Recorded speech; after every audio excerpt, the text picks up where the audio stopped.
siquiera nos miramos, no es familia. Sin risas, sin abrazos, no es familia. Cada quien por su lado no es familia. Si no nos encontramos, tan solo nos tropezamos. Porque este espacio breve y compartido, para el cual el mismo Dios nos ha elegido, es solo una familia cuando amamos.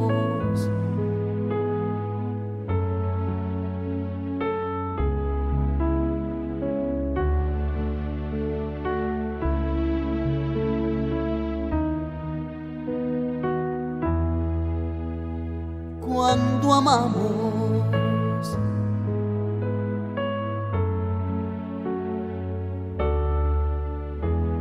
Cuando amamos.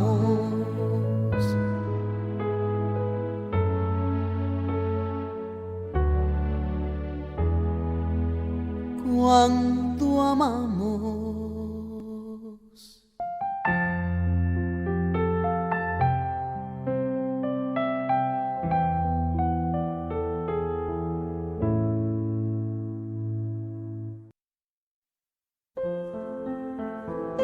Estás escuchando De Familia en Familia con Mami Nena.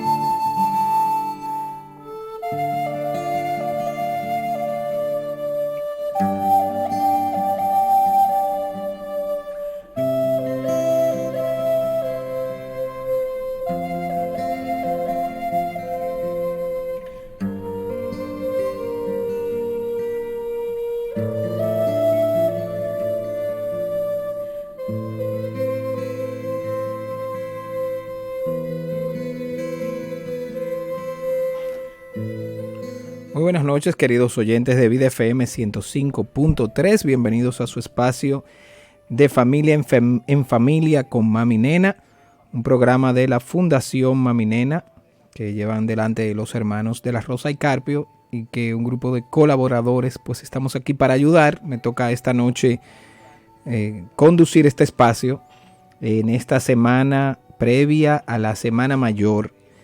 Como saben, el objetivo de esta fundación que han creado los hermanos de la Rosa y Carpio y su familia es la formación de la familia y sobre todo en estos tiempos especiales, aquellas herramientas que nos ayuden a vivir nuestra fe. Así que hoy le damos la bienvenida en esta semana previa a la semana más importante para todo creyente católico. El momento de la redención del Señor Jesucristo se da en esta semana y la iglesia lo recuerda. Es el centro de la fe, de nuestra fe católica. Y vivir la Pascua es vivir la fiesta más importante. Cada Eucaristía, cada misa luego nos recordará esa noche santa, esa Pascua. Y bueno, le damos la bienvenida a todos ustedes en este momento, en este espacio aquí en Vida FM 105.3.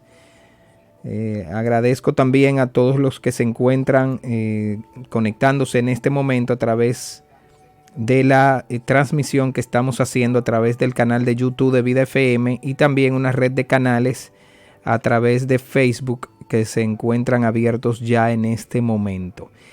Hoy hemos invitado a una persona especial para nosotros, para nuestra iglesia católica aquí en la Arquidiócesis de Santo Domingo. Pues me acompaña a través del Zoom nuestro querido pastor Monseñor Raúl Versosa, obispo misionero aquí en Santo Domingo. Monseñor, buenas noches, ya lo estoy viendo en cámara y estamos con la transmisión abierta. Bienvenido a este espacio de Familia en Familia, de la familia de la Rosa y Carpio. Pues muchísimas gracias y con mucho gusto. En este tiempo de Cuaresma todos los días hay que estar fuera de casa. Y justo cuando se estaba conectando, llegaba por la puerta y le estaba diciendo, en 2 minutos estoy preparado, aquí estamos. Monseñor, gracias por aceptar esta invitación en el día de hoy, en estos días previos a la Semana Santa. Es una semana que tiene un nombre especial, llévalo de Santa. es grande solo decir que es una Semana Santa. ¿Desde cuándo es importante que se le llama santa a esta semana? Bueno, más que santa, habría que decir semana única, semana excelsa, semana cristiana por naturaleza, porque todo lo que nosotros creemos acontece en lo que llamamos el Tríduo Pascual, que es incluso menos que una semana. Son los 3 días, contando jueves, viernes, sábado y domingo, donde la Iglesia celebra el núcleo de la fe. Miren qué importante que para celebrar la Semana Santa se instituyó la Cuaresma. Y la Cuaresma hasta el siglo XI no tiene los 46 días que actualmente vivimos, justo desde el miércoles de ceniza hasta el día de la vigilia pascual. Miren, importante, en un primer momento solo eran 3 días previo al Triduo, eso era la Semana Santa, luego fueron 10, luego fueron 3 semanas y ahora son 46 días. Por lo tanto, yo diría que la semana que vamos a vivir es una preparación muy como una carrera de fondo, muy meditada y muy pensada, muy de conversión. Y bueno, basada en ese pedido que el Señor nos hizo de cada vez que celebren esto, háganlo en mi memoria.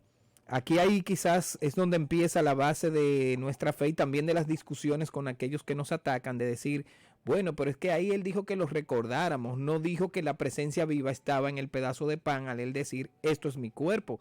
Entonces quizás ahí es un buen punto para aclarar, porque el tema de este programa al final debe llevarnos a que cuando yo, o si yo estoy plenamente consciente de que en el momento en el que yo comulgo, de que tomo esa forma, ya no es una forma, realmente es el cuerpo de Cristo. Y viene toda la discusión de 20 siglos de la transustantación, de si está o no está, de que si yo lo creo o no lo creo. Denos su opinión, monseñor. Bueno, mira, si nos situamos en el Jueves Santo, que es donde estábamos hablando ahora, en ese Jueves Santo hay por lo menos 3 cosas importantes para nosotros.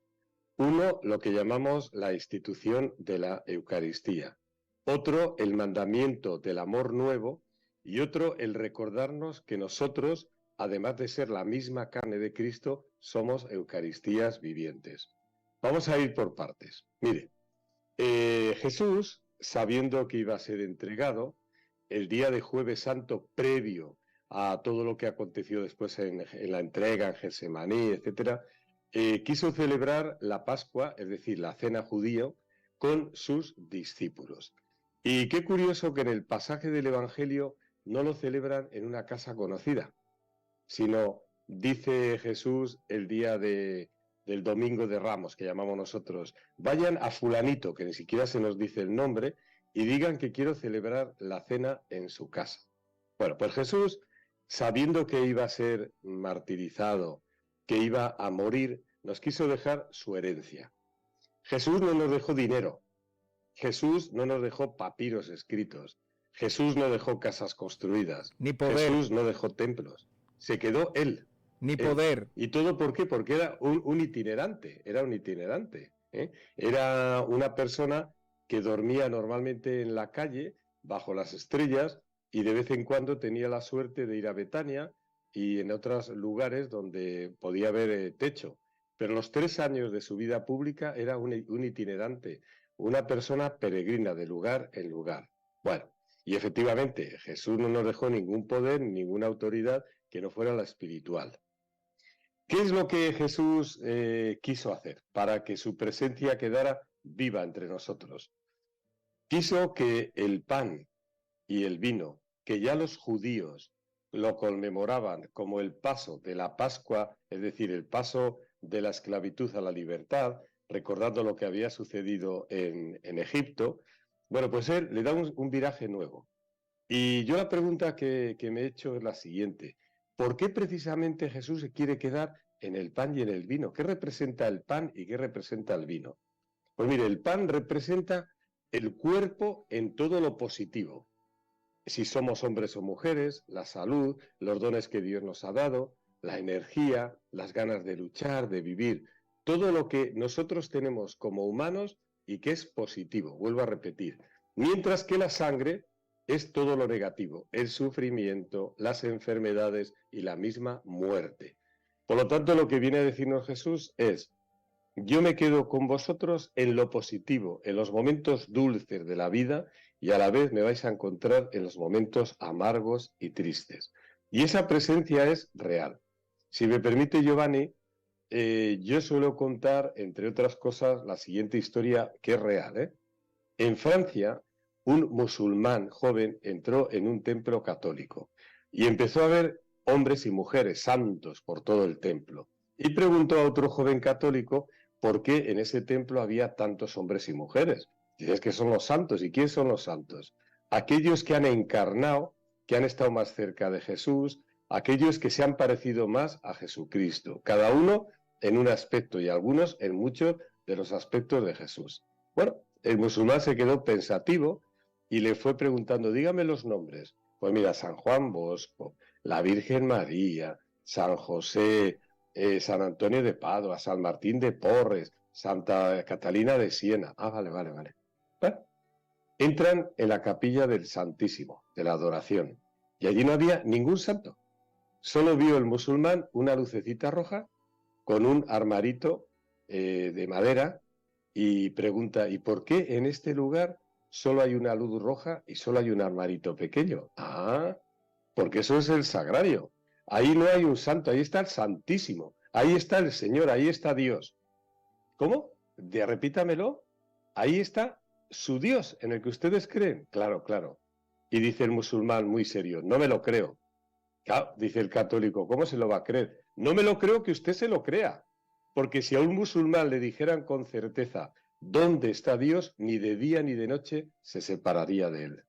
Wow. Y eso hace, bueno, repito lo que suelo decir, la diferencia la hace la fe, porque cuando alguien sin fe pasa delante de una exposición del Santísimo, ¿qué ve? Una galletita de harina y un pedazo de hierro y de madera, pero una persona con fe ve a Cristo, pone sus pecados, sus dolencias y su salud, y el Señor le cura de sus pecados y también de sus dolencias, lo que vivimos. Entonces la diferencia lo hace la fe, porque sigue siendo la forma transformada, ¿no es así? Pero mucho más que eso. Mire, la encarnación de Jesucristo, es decir, el que Jesucristo viniera y se hiciera carne de nuestra carne, tierra de nuestra tierra, sangre de nuestra sangre, tiempo de nuestro tiempo, marca un antes y un después en la historia de la humanidad.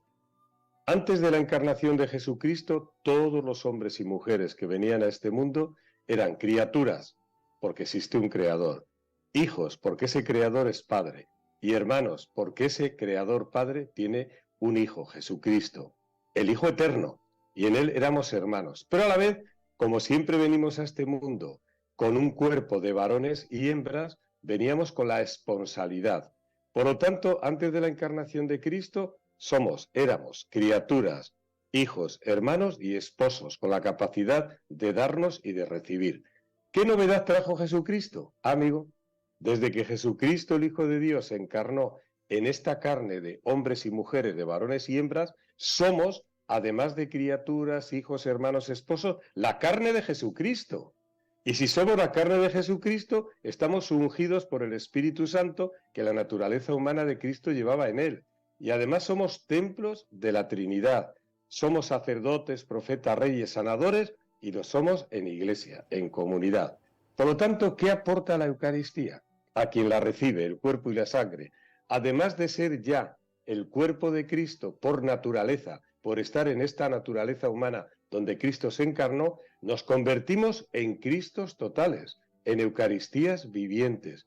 Y por eso, y aquí viene la segunda historia muy bonita, cuentan que Raniero Cantalamessa, el gran predicador del Papa de la Casa Pontificia, estaba un día a punto de celebrar misa. Y vino un cieguito, un sacerdote ciego, con otro joven que le hacía de lazarillo. Y dice el joven al viejito: ¡qué suerte, padre! Hoy tenemos como nosotros de presidente de la Eucaristía al predicador de la Casa Pontificia. ¿Quién canta la mesa? Padre Cantalamessa, le dice el viejito ciego. Dígame si estoy equivocado, si digo herejías, si esto es una tontería.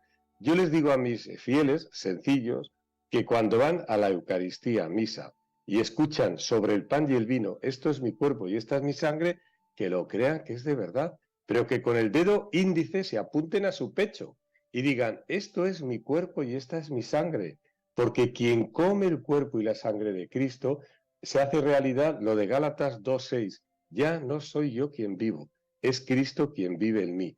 Y si yo soy miembro del cuerpo de Cristo, cuando tengo a Cristo dentro de mí, soy sagrario viviente, soy Eucaristía viviente. O sea que es más importante, Monseñor, tener conciencia de que cuando comulgamos nos hacemos uno con Cristo. Entonces, en ese tabernáculo que es nuestro cuerpo, tiene que estar limpio. Ahora me entiendo yo por qué en la liturgia eucarística empieza con el yo confieso, que si uno analiza bien, es una oración muy fuerte, Monseñor. ¿Por qué decir delante de todos, he pecado mucho? Y en 4 niveles que yo suelo resaltar, porque a veces pensamos que los pensamientos no son pecados, pero es que nos damos en el pecho. Y sin rezar eso, o sea, le pregunto, ¿se puede omitir la oración del yo confieso en la misa? No, no, no, no. Y además no son 4 dimensiones, son 5.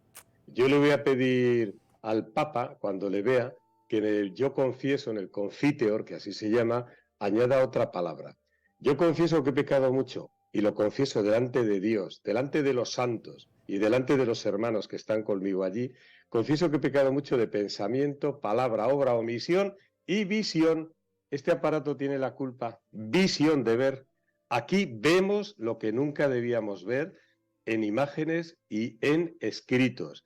Y lanzamos lo que nunca debíamos lanzar en imágenes y en escritos. Este es el nuevo pecado de la tecnología de hoy. Hay que añadir y visión de ver. Ay, Dios mío, pecados de multimedia. Y entonces, oiga, ¿y entonces qué se nos perdona? ¿Qué se nos perdona?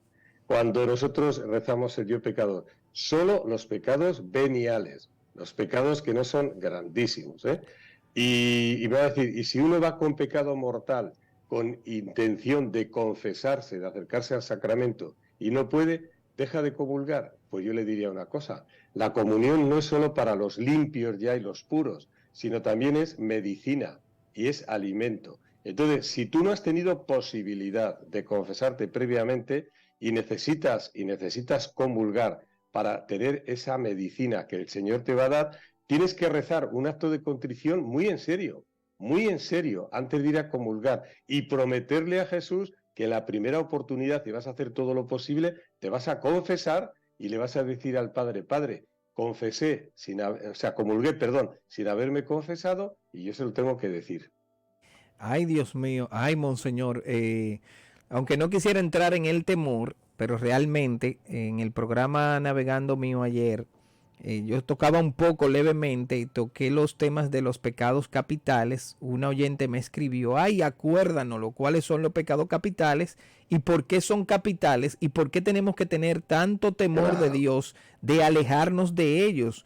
Para aquellos que no se acuerdan de esos 7 pecados son la lujuria, la gula, la soberbia, la pereza, la ira, la avaricia y la envidia. Y son capitales porque de ahí derivan otros pecados de cada uno de ellos, que entonces nosotros solemos incluso, como el dominicano dice, como que nada, cometer un acto de envidia, de gula o de lujuria o de avaricia o de ira. Esos piques que decimos aquí, no sé si ya le han dicho lo que es la palabra pique, cuando una mujer con un pique que extraña las cosas. Pues Giovanni, yo voy a agrandar esto mismo que me ha dicho en 2 direcciones. En 2 direcciones. Mire, estamos en este año con el tema de la honestidad. Y cuando a mí me dijeron que dentro del Plan Nacional de Pastoral, la virtud que íbamos a promover a nivel nacional era la honestidad, yo no entendía. Digo, ¿cómo que la honestidad? Digo, ¿a qué pecado capital corresponde? Decía yo, la honestidad. Y entonces digo, esto tiene que ser por otra razón. Dando vueltas, digo, claro. Tenemos pecados capitales personales, que son los que has dicho muy bien, Giovanni, y tenemos también pecados capitales colectivos, nacionales. Entonces, cada nación tiene 1 o 2 pecados de los que se tiene que liberar cada nación a nivel colectivo, y hay que hacer un esfuerzo colectivo de toda la ciudadanía. En España, Amando de Miguel de Unamuno, Julio Caro Baroja, siempre han dicho que los españoles tenemos 2 pecados capitales colectivos, la envidia y la avaricia. Somos envidiosos los españoles y contra la envidia caridad, y somos avaros, que es también parte de la envidia, y necesitaríamos la generosidad. ¿Cuáles son los dos pecados que yo detecto en República Dominicana, capitales colectivos? Pues son la lujuria y la corrupción. Contra la lujuria, castidad, y contra la corrupción, honestidad, en todos los niveles. Y lo segundo que yo quería ampliar, y esto a lo mejor va a extrañar un poquito a Giovanni y a los oyentes, o radioescuchantes, que a mí me gusta decir radioescuchantes. Internautas. La escucha es más que el oír, ¿verdad? Y nos están viendo Sí. en edad para ti como un señor también. También. Y las nuevas tecnologías, los de la visión. Lo de la visión. Bueno, pues yo les quiero decir que los 7 pecados capitales, así como decimos que los 10 mandamientos se resumen en 2, los 7 pecados capitales se resumen en 3 raíces que son y los que dan lugar a los 7 pecados capitales. ¿Cuáles son las 3 raíces? Las 3 tentaciones que Jesús tuvo en el desierto, que son las mismas tentaciones que los primeros padres tuvieron en el paraíso, y que son las 3 tentaciones en pecado por las que el diablo es diablo, porque el que tienta y el que nos hace caer en el pecado es el diablo. Dicho sea de paso, antes de explicarlas, en el paraíso el hombre y la mujer estaban sin pecado. Por sí mismos no podían pecar. Tuvo que venir alguien de fuera, el diablo en forma de serpiente, a tentarlos, en los mismos pecados que él había caído, que son los 3 que voy a decir ahora y lo voy a explicar. La avaricia, la idolatría de uno mismo y el afán de dominar y de poder todo. Fíjate, los 3 pecados que son la raíz de todos los demás pecados capitales, repito, la avaricia, la avidez, el tener, la idolatría de uno mismo, en creer que tú eres el sol y todos tienen que girar como planetas alrededor de la estrella que eres tú. Y finalmente, el dominio, el poder sobre todos los demás. Mira, empiezo por Cristo. El diablo en el desierto, después de 40 días, le dice, tienes que tener hambre, convierte las piedras en pan, avaricia, avidez. Súbete al alero del templo, tírate, los ángeles te recogerán. Y todos dirán, mira, ese es el Mesías, el que tenía que venir, superstar, adorémosle. Es la idolatría de uno mismo. Y finalmente le sube a la montaña y le dice, arrodíllate, adórame y te daré todos los reinos de este mundo, porque todos son míos. Y resuenan las palabras de Jesús, no solo de pan vive el hombre, no tentarás a tu Dios, solo a tu Dios adorarás y te postrarás ante él. ¿Por qué digo que fueron los mismos pecados que tuvieron Adán y Eva? Mira, la serpiente se encuentra con nuestra madre, a Eva, la madre de la vida, y le dice, oiga, pero ese Dios que se pasea todas las tardes con ustedes y que usted me dice que es bueno, es muy malo, es muy envidioso, es muy celoso. ¿Por qué? Porque no les deja comer de los frutos del paraíso. Y Eva responde, ¿cómo que no? Solo nos ha prohibido comer de un árbol, el de la ciencia del bien y del mal. ¿Y por qué no de 2 árboles? El de la eternidad y la ciencia, porque ellos eran eternos. En el momento en que ya les había dado, en el momento que Dios nos crea, ya no nos va a destruir. Por lo tanto, si no hubiéramos pecado, hubiéramos sido como Dios en esa dimensión. Dios es eterno desde el inicio. Nosotros eternitos desde que nos ha creado y ya no vamos a desaparecer. Bueno, entonces enlazo con lo del Eva. Y dice Eva, muy bien dicho, dice, no, solo hay un árbol del que nos ha prohibido comer, el árbol de la ciencia del bien y del mal, del poder, del dominio. Y le dice la serpiente, venga conmigo. Miren los frutos de este árbol y compárelos con todos los demás del paraíso. Y dice Eva, llevas razón. Los demás frutos y del paraíso no son tan bellos, tan codiciosos, tan a los ojos, tan atractivos como este. Yo apetecible. Quiero comer. Y del único árbol que no podía comer, come. Entonces ya tenemos la avaricia, la avidez. ¿Para qué come de ese árbol? Para querer ser, como después le va a decir la serpiente, mira, has hecho muy bien en comer de ese árbol, porque así ya vas a tener la eternidad como Dios y vas a ser el jefe, el que va a imponer las leyes. Y fue tan tonta Eva que no fue capaz de decirle a la serpiente, oiga, si yo no necesito ser como Dios, si ya por ser criatura creada Dios no me va a destruir. Y no fue capaz de decirle, ¿y para qué quiero ser yo el amo de las leyes, del bien y del mal, si yo no sé lo que es el bien y el mal fuera de Dios? No, no fue capaz. Se lo creyó y dio a Adán.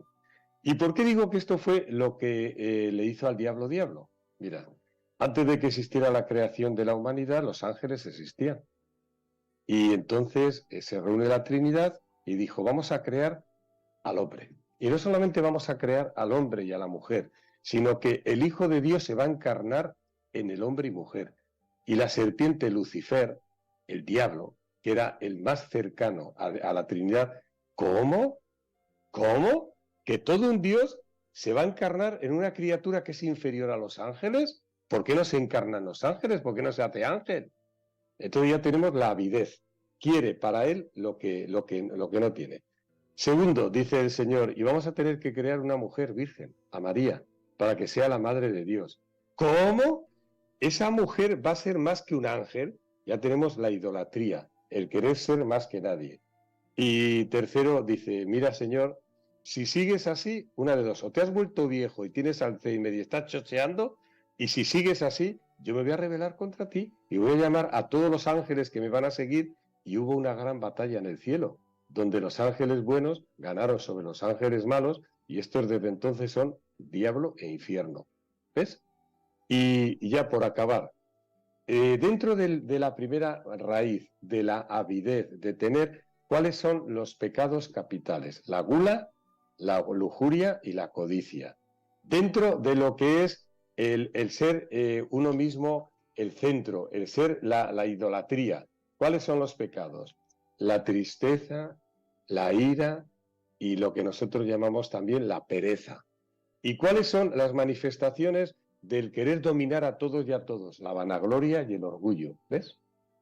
Pero se enlazan en esos tres pecados. Qué fuerte, monseñor. Pero aquí hay un tema porque el Señor hace una promesa a nuestros padres, a Adán y Eva, que aunque expulsándolo, le hace la promesa que luego en el futuro será la descendencia de la mujer que le pisará la cabeza. Y bueno, ya sabemos que termina también esa guerra celestial con el himno de una gran señal que aparece en el cielo.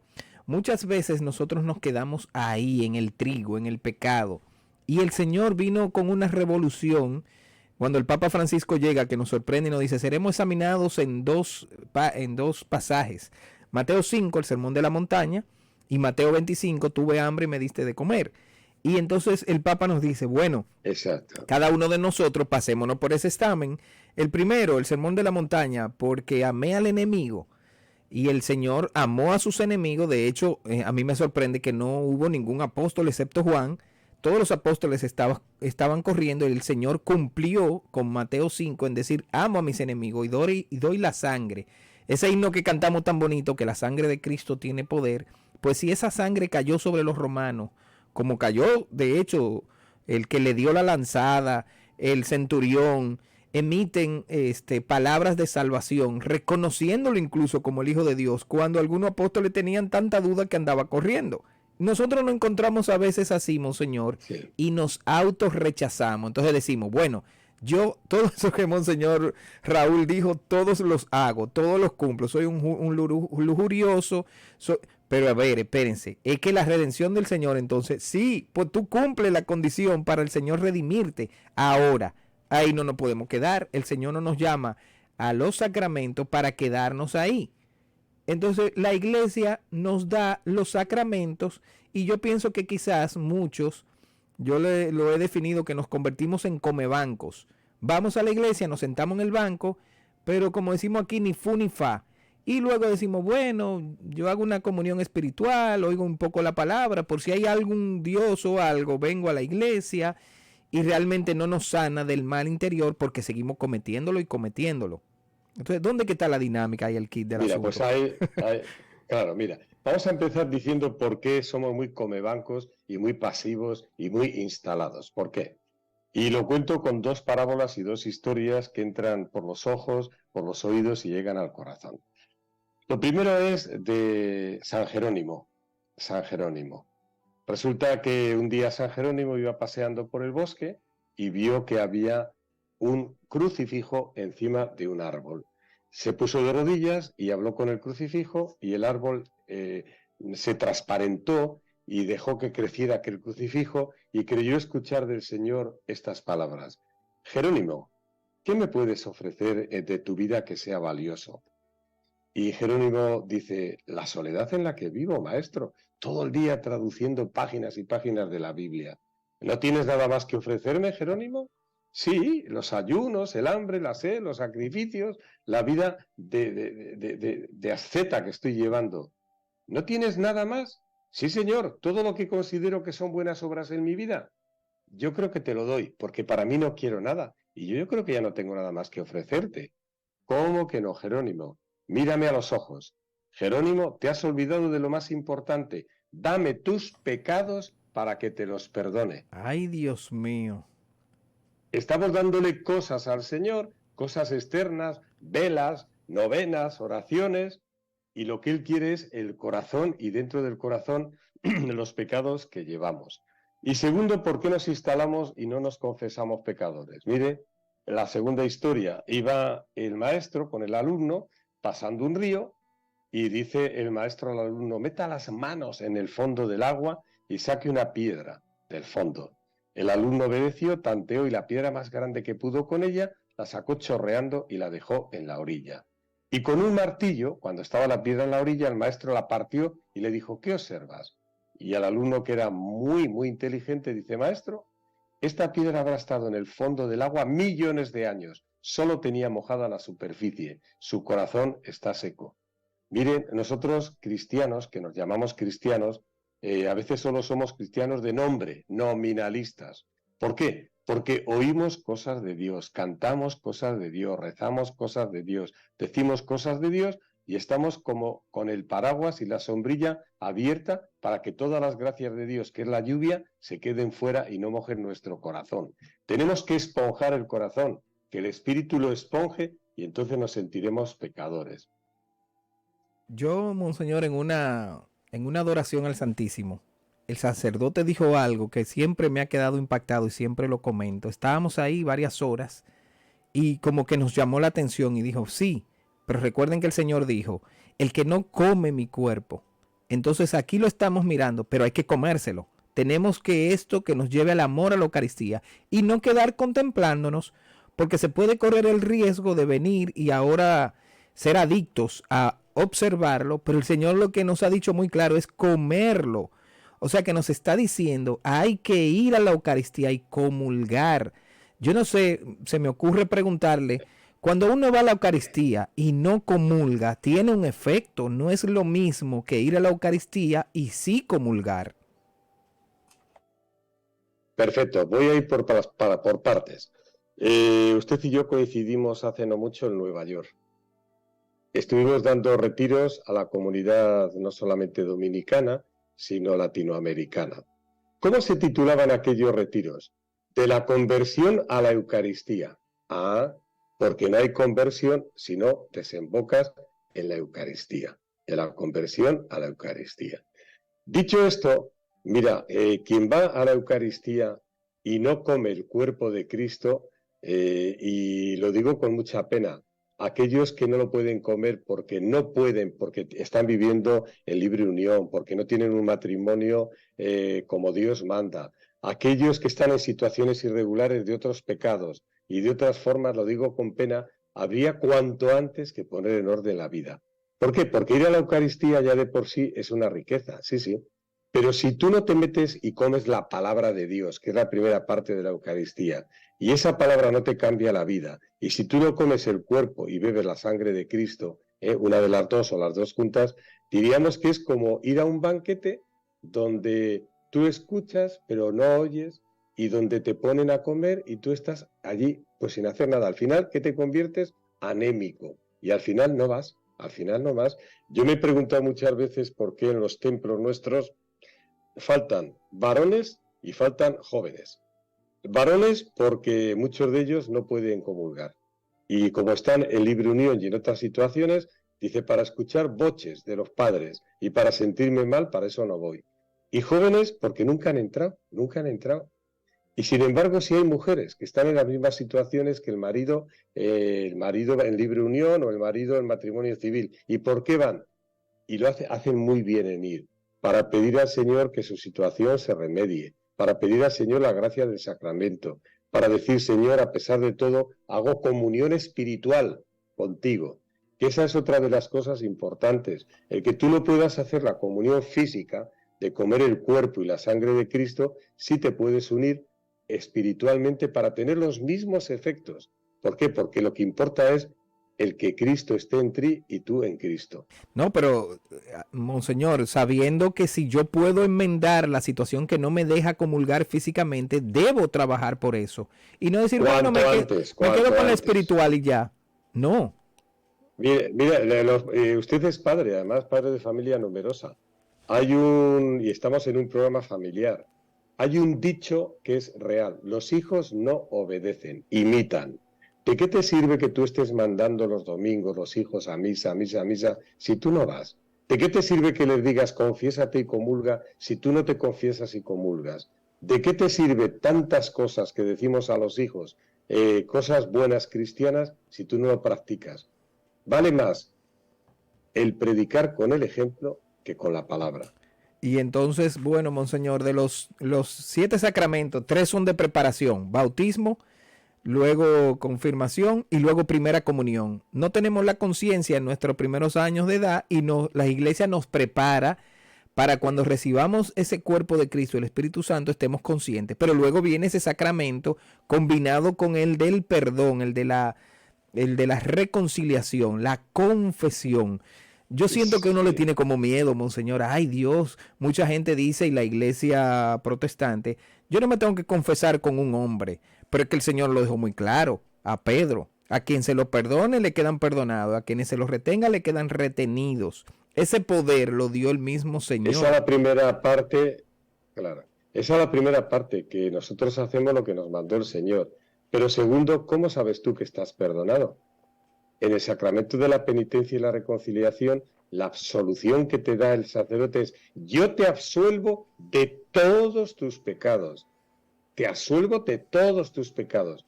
Uno que dice yo me confieso directamente con Dios, ¿cómo sabes si estás perdonado? Ay, Dios mío. Más aún, le he dicho antes, si tú estás en misa y tienes pecado mortal y necesitas comulgar, necesitas hacer un acto de contrición que no te perdona el pecado. Lo que le estás diciendo al Señor con el acto de contrición: Señor, yo soy pecador, yo confieso ante ti, y necesito comulgar, pero te prometo que en la primerísima ocasión que tenga, voy a ir a confesarme. Y le voy a decir al sacerdote que he comulgado con un acto de contrición, porque tú no tienes perdonado el pecado. Además, monseñor, esa reconciliación con Dios, mucha gente no la ha vivido quizás profundamente. A mí me ha pasado que confesores me han llevado a lo profundo, me han hecho ver que la situación era más grave porque el sacerdote te va ayudando, tiene esa capacidad. De hecho, uno de los últimos exámenes en el seminario es cómo examina un sacerdote, y el seminario prepara bien humanamente a ese sacerdote porque tiene la vida de las personas en su mano. Lo tendrá espiritualmente, pero también psicológicamente. Mira, sí. Óigame, fuerte. Claro. Sí, el Papa siempre mismo lo ha dicho, el Papa siempre nos está diciendo que el confesionario no puede ser una tortura, que el confesionario no puede ser un lugar donde nos sintamos mal, donde nos riñas. No. El confesionario tiene que ser un espejo donde tú te pones frente a la verdad. Y el confesionario tiene que ser espejo y luz. Espejo para que tú te veas con claridad y en paz, pero con mucho dolor, los pecados, espejo, y luz porque, mire, en este momento yo estoy en mi habitación. Bueno, aquí hay luz. Yo miro miro el suelo, y con la luz que hay en el techo yo puedo decir, oye, pues el suelo está limpio. Pero si yo pudiera la luz que tengo en el techo, bajarla, y como si fuera una linterna, ponerla a ras de suelo, digo, ¿quién ha dicho que este suelo está limpio? Está sucísimo. Cuanto más luz tienes, y eso te lo da el sacramento de la penitencia por el Espíritu Santo, cuanto más luz tienes en tu corazón, más te ves pecador. Y el verte pecador es sencillamente el espejito donde dices, este soy yo, ¿para qué? Para que el corazón descanse. Y además para tener la seguridad de que puedes empezar de cero. Pero claro, eso sí, recordamos las 5 condiciones para el sacramento, Examen de conciencia. dolor sincero de los pecados, propósito de la enmienda, aunque sabemos que a lo mejor vamos a fallar, decir todos los pecados al confesor sin ocultar la gravedad y finalmente cumplir la penitencia. Bueno, yo sé que algunos de estos pecados nos dan vergüenza. A Eva le dio vergüenza cuando pecó porque se vieron desnudos. Y la vergüenza Sí, nos ayuda. sí, totalmente. Yo le cuento esta experiencia dura, pero muy edificante, ¿eh? El Papa San Juan Pablo II, un 8 de noviembre de 1982, me ordenó de sacerdote en Valencia, hace ya 41 años. 41 años. Era el 8 de noviembre. El 13 de noviembre yo celebré la primera misa en mi parroquia. Y el 14 de noviembre, es decir, al día siguiente de la primera misa, tuve que dar un retiro a religiosas de vida activa. Entre charla y charla me dice la superiora, siéntese en el confesonario. ¿Cómo? Que se siente en el confesonario, que alguna religiosa querrá confesar. Era la primera vez que yo me sentaba a confesar. Bueno, primera religiosa hace una confesión normal y cuando le estoy dando la absolución se pone a llorar, a llorar. Digo, hermana, ¿usted está llorando de tristeza o de alegría? Padre, de tristeza. ¿Por qué? Llevo 20 años haciendo confesiones malas, porque hay un pecado que no me atrevo a decirle, porque me da una vergüenza enorme. Y no se me ocurre más que decirle, hermana, qué imbécil es usted, qué tonta. A Dios no le asusta ningún pecado por grave que sea. Le asusta la insensatez, la tontería de no confesarlo delante de Dios. Anda, anímese, cierre los ojos y dígalo. Oye, se confesó y esa mujer que ya ha muerto, dice, es la primera vez después de 20 años que yo me sentí liberada. Bueno, 20 años yo lo pecado. confirmo, monseñor, porque tuve que corregir a mi hijo pequeño y tenía tanto susto que cuando yo le he dicho, dime qué has hecho, pero ya yo sabía lo que había hecho, ya la profesora me había dicho, pero tenía una vergüenza tan grande que le dije, vamos a hacer algo, toma este papelito, vete a la habitación y escríbeme ahí. Y una cosa lo llamé, mira, nada de lo que tú escribas a mí me sorprende. Ninguna mala palabra que hayas dicho a mí me sorprende porque me las sé todas. No las digo, pero me las sé. Pero yo quiero que tú te conscientes de la gravedad de la que dijiste. Me las escribió, pero ya tenía tanta confianza de escribírmela que me la pasó. Y ahora estoy entendiendo eso que usted está diciendo, porque el Señor, como un padre, hace lo mismo y dice, mira, yo no quiero es que culparte por lo que hiciste. Lo que sí quiero es que tú te conscientes del daño que a ti te hace lo que hiciste y el daño que le hace a los demás. De manera que la confesión, es más, a los gobiernos le conviene, monseñor, en este año de la honestidad. Mientras más nos confesemos, menos daño también nosotros hacemos comúnmente. Porque el pecado, primero el demonio nos engaña de que nos hace daño a nosotros, malísimo. No estar en comunión con Dios es el infierno aquí en la tierra. Y luego el daño que le hacemos a los demás. Cuando un padre como yo, un esposo, le falla a su mujer a la promesa del matrimonio y le falla a los hijos, se mete el demonio y hay pecados que jalan otros. Ese pecado de la lujuria, yo se lo digo a mis hijos y a mis sobrinos, es un imán de otros pecados y de otros demonios. Y mientras más lo digamos en el confesionario con todo y vergüenza, por eso yo quería que termináramos este programa, que ya estamos en los minutos finales, en el que antes de entrar en Semana Santa, qué bueno sería limpiarnos de cosas, porque la vamos cargando. Y ahora es que entiendo por qué la iglesia dice, aunque sea una vez al año, pues esta Semana Santa, que es una al año, quizás sea esa. Mire, yo en ese sentido voy a decirle tres cosas. Una, los psiquiatras y los psicólogos tendrían menos trabajo si hubiera más gente que se confesara de verdad. Y digo menos trabajo en el sentido positivo, no es porque no quiera que tengan trabajo, sino menos trabajo innecesario, porque muchas de las consultas que se hacen en psicología y en psiquiatría son verdaderamente vidas de pecado. Segundo, qué bonito sería que una vez en la vida nos confesáramos de todos los pecados de nuestra vida, sobre todo en momentos importantes donde hemos dicho quiero cambiar.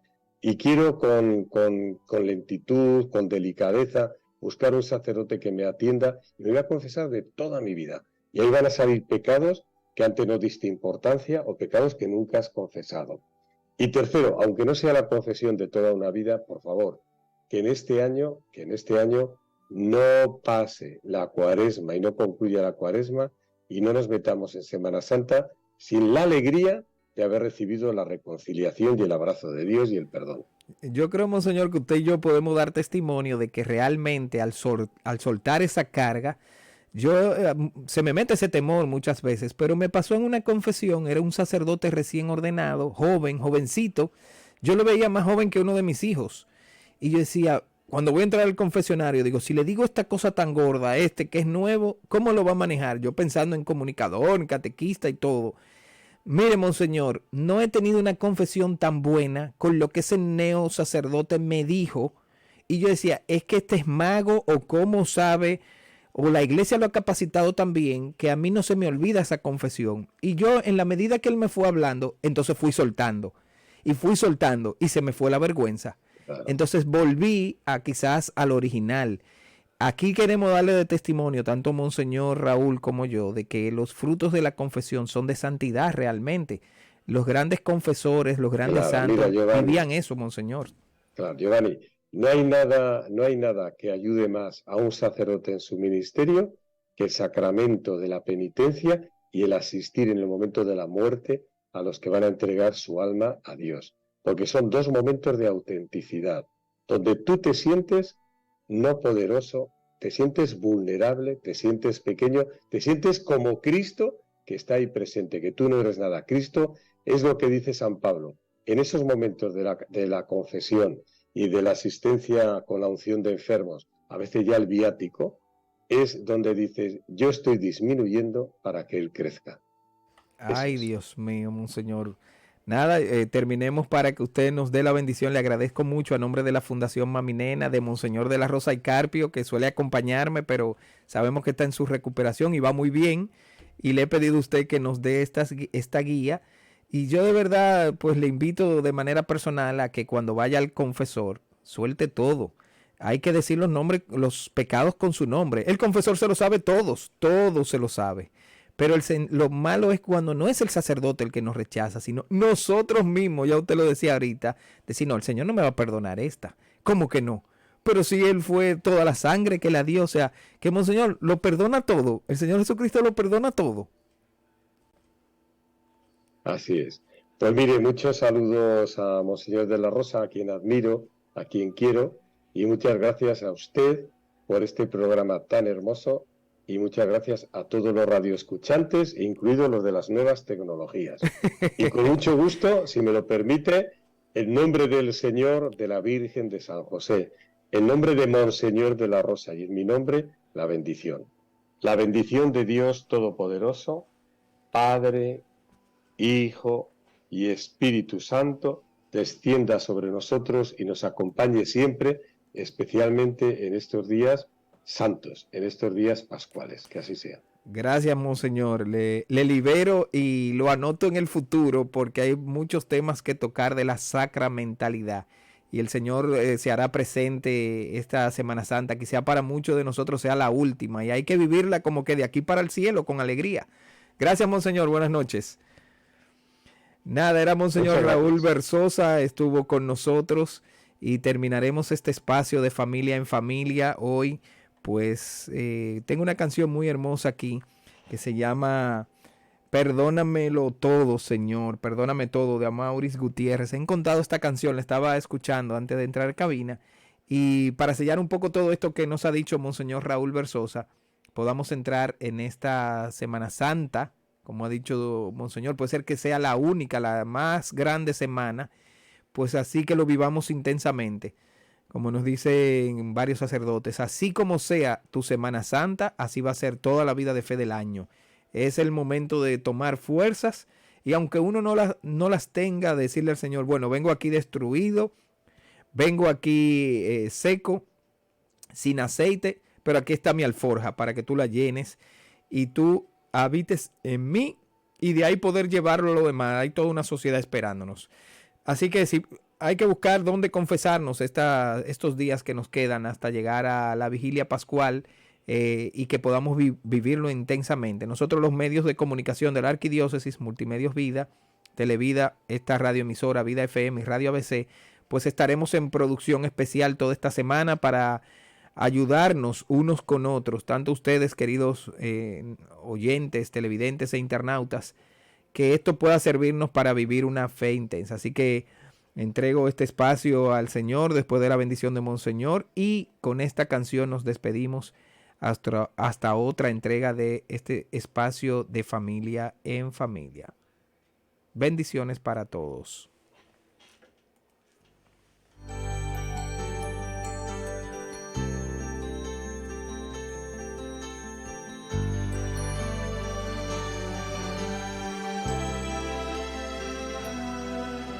Perdóname todo si es que te ofendí, perdóname todo si es que te fallé.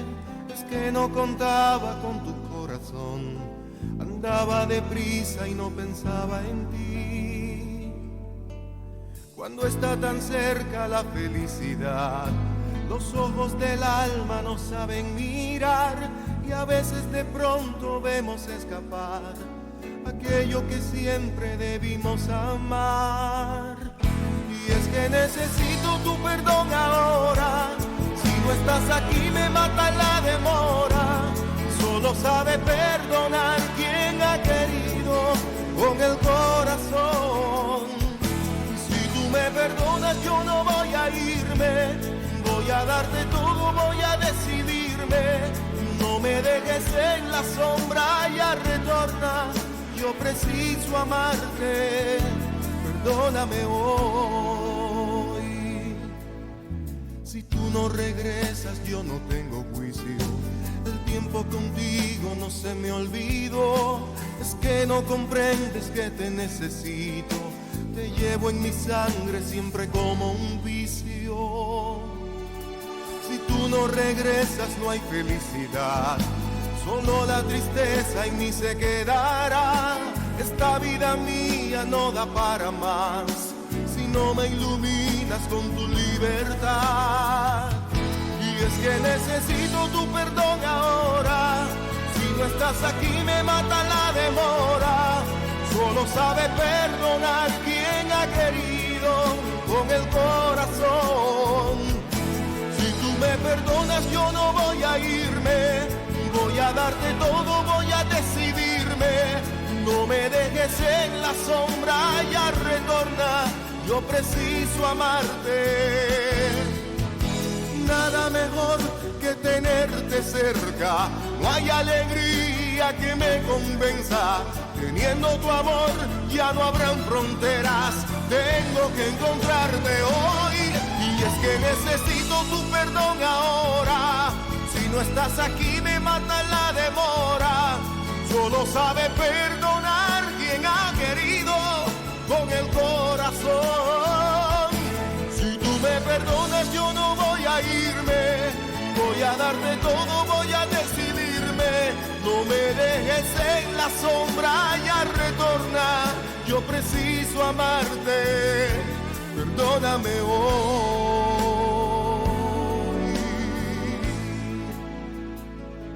perdóname hoy.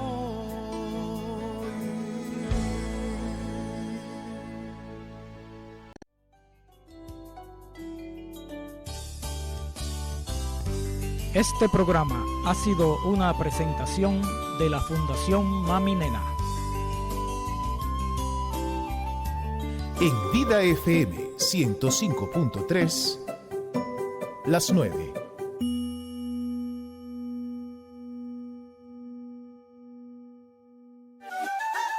Porque tú también lo pediste. Espérate, ¿pero para Colombia? No, en Pascua pa' Perú. Ah, caray. Eso sí me interesa, ¿eh? En ruta pa' Perú.